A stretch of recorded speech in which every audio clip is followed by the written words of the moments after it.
Greetings, this is the man who pretends to be Charles Darwin, the science writer Stan Rice, and I am speaking to you from Tulsa, Oklahoma, and what you see right here is one of the most famous astronomical observatories in the world. Most people haven't heard of it, but this is the observatory from which they looked at the planet Mars and found out that Mars had methane in its atmosphere. Not only that, but there were plumes of methane coming from the Martian soil.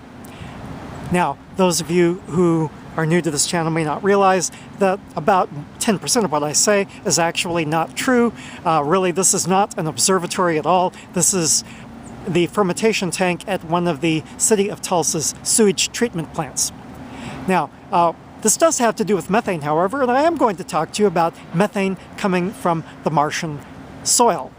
Well, first of all, construct validity. That's what I'm going to talk to you about. That is, construct validity is how can you be sure that what you are measuring is actually what you want to know. That's one of the topics that I treat in my book, Scientifically Thinking. Construct validity. But it's not an abstruse scientific concept, it's one that comes along all the time. So how do we know that there's any methane in the atmosphere of Mars? Well, the rovers have very sensitive detection equipment, and they find that there's an average of 1 part per billion. So it seems as though their measurement of methane is pretty accurate.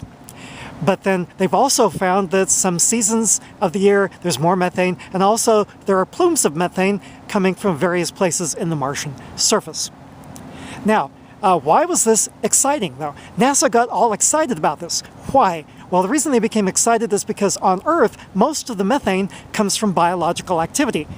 For instance, microbes down in anaerobic mud producing methane, and also this fermentation tank with sewage in it producing methane. And since methane is a greenhouse gas, what these facilities have to do is burn it off before releasing it into the atmosphere.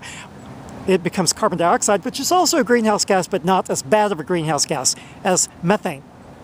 So anyway, when scientists found, methane coming from the soil of Mars, they thought it must be from life. And so NASA got all excited. And this isn't the first time NASA got excited about the possibility of life outside of Earth. The first was when a meteorite from Mars, which is in fact a meteorite from Mars, they proved that, but they found little fossils in it, or at least what looked like fossils of bacteria. But then that was excitement about the year 2000, and then people lost interest in it because it could have been crystals, and there was no way of knowing. And then NASA got real excited when they found that there was some bacteria on the Earth that seemed to use arsenic instead of phosphorus to build its nucleic acids. And they were really excited about that for a while, around, I guess, 2013, but then they eventually stopped doing that and got not excited about it anymore because it could be that the arsenic was just a contaminant rather than a component of the bacteria. Well, then they got excited again about the methane. But then the construct validity question is methane really an indicator of life? And the answer is no. And the reason that the answer is no is because inorganic processes can produce methane. Methane can also come from olivine, which is a major component of the mantle of the Earth.